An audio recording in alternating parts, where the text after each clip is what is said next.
Yo, it's me Idol and welcome to STEM with Idol. Okay, so these are my second video selain daripada peribahasa, and kita akan belajar fizik bab berapa ni? Bab 2 kan ya? Bab 2 form 4 ya, iaitu dari gerakan. Dan kita akan menggunakan modul that I made ya. It is koleksi cara PPSM fizik. Make sure to download it. Yeah, it's 2023 every negeri, so it was good. Okay. Now kita akan belajar. Yeah, let's go with the question. Okay, for question number 1, ini menunjukkan graf laju dan masa. Okay, dari sini laju ialah kadar perubahan. Which one? Definisi. Okay, laju is kadar perubahan sesaran. Okay, yang jarak per time. Jarak per time is actually laju, and if it was sesaran over time, then it was laju. Okay, it's easy to understand, yeah. And always remember that kadar perubahan is over time. So kadar perubahan is baru, then it was v over t. Alright. Asal graf yang diterangkan betul pada kuantiti asas yang ditunjukkan oleh graf. Okay, kuantiti asas is kuantiti yang asal macam time, mole, cm, like that. Yang asas dalam semua dapat dalam formula. Like for example is masa. Laju is not kuantiti asas sebab laju is sesaran over time, which is time is asas and sesaran is juga asas, iaitu jarak. And this means two asas, so yeah, asas is only one. Okay. Nampak kuantiti fizik yang ditentukan oleh keturunan graf. Keturunan graf menunjukkan ini nih. Keturunan graf is y over x. So basically ms over s. See the pattern now? This means ini akan dipindah ke atas. Dia akan jadi ms. Jadi ms negatif 2. Dan ms negatif 2 is basically percutan acceleration. Kuantiti lain bagi vektor ialah seperti momentum, laju, everything yang ada magnitude dan juga arah. So we can use momentum as example, or if you want, you can put like diagonal impulse.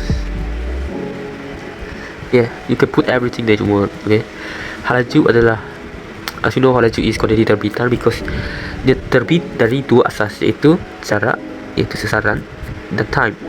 Kuantiti asas ialah dia cuma ada satu asas, like only time, only jarak, like that, only mole, only suhu. So yeah, itu cara dialog kita sebelum menghitung luas di bawah graf. Okay, cara hitung luas bawah graf. Okay, di sini menunjukkan graf segitiga.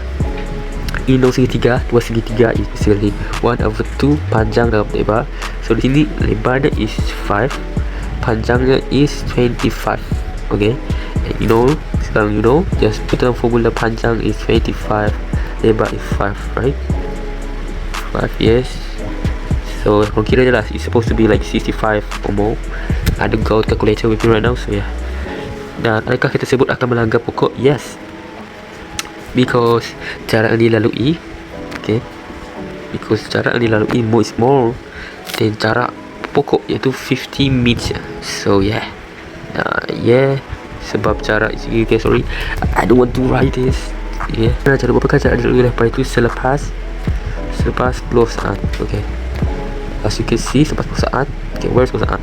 So saat here, which is here, right? Which is here.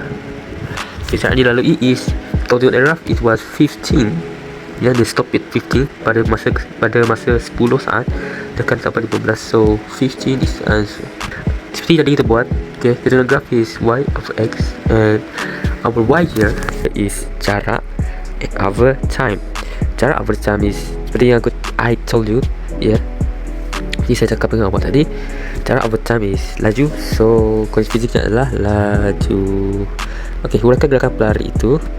Dari A ke B. Okay, dari A ke B. Okay, jumalah. Okay, kerana lajunya berubah. Lajunya stay je, kerana bergerak dari sini ke B tu jaraknya lajunya sama, jadi so like that lah. So I don't know how to explain. Dari B ke C is of course kerana tidak bergerak, ya stay. Okay, dalam gambaran senang ya, contoh sini. Di sini A, di sini B. Okay, cara jalan di sini, dia ambil masa 5 saat untuk dari A ke B, dan seterusnya dia akan stay di sini sampai 10 saat. Okay, sebab jaraknya berubah. Baris berubah. So yeah, ini adalah pegunnya kawan-kawan. Apakah nilai penjutan dari A ke B? Okay, nilai penjutan dari A ke B is actually kosong. kerana nyesi bertambah. Kecuali grafnya macam tu, then that is pecutan, ataupun grafnya macam tu, then that is nah pecutan. Okay, you must master graph because it was very important and 3 mark for you. Apakah maksudkan dengan momentum? Momentum is, kalau formula momentum ya, MV. So dari formula tu kita tahu yang masa momentum ialah kadar perubahan halaju dan jisim, atau kadar perubahan jisim dan halaju, sama je tu. Okay, jadi kan saya bagi momentum. Okay, mass kan kilogram, V is ms negatif 1. So formulanya adalah kilogram ms 1 is basically the SI. Kita dimasukkan roket untuk mereka tekan dalam benda. Apakah berlaku pada roket air dalam benda apabila picu ditarik? Okay, apabila bom dipekan, kayaknya akan tekanannya akan sampai total 99%. Ketiganya akan dipump lagi sampai dia is 100%. Apabila ini dibuka, ini akan terus terbang ke atas. So the answer is ke 7 ke atas, no, ke terbang ke atas, keabadian momentum. Okay, keabadian momentum. Yes. Nama kan yang terlibat semasa ini menunjukkan telur yang sebelumnya adalah kukuh dan tiba-tiba pecah. Okay, as you know, di sini waktu dia bergerak ini adalah momentum, sebabnya melibatkan halaju dan juga mass ini.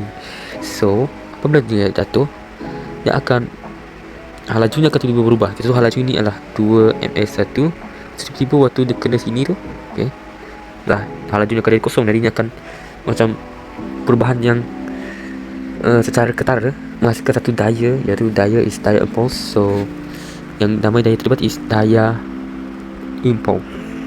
Ya adik-adik, ya awak.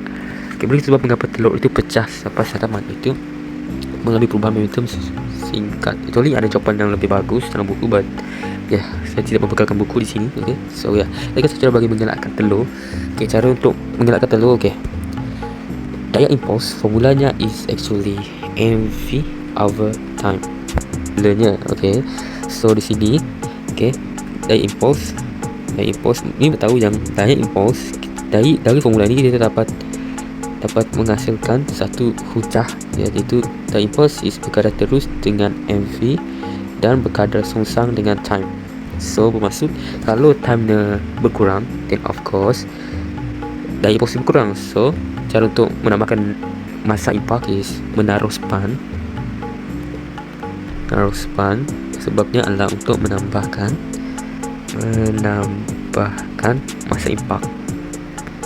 Easy. Okay, dengan momentum. Okay, as you know is mass time v. Hasil ini sebabnya lebih tinggi ketinggian A. So B is over A. Laju troli di B, of course di B lebih tinggi sebab dia lebih atas dari lebih laju. So B over A, of course laju lebih tinggi, maksudnya momentum lebih tinggi di laju troli dengan momentum sama dengan total lihat. Dua-duanya sama simbol, so bertambah. Kalau berbeza simbol, bertambah berkurang. So bertambah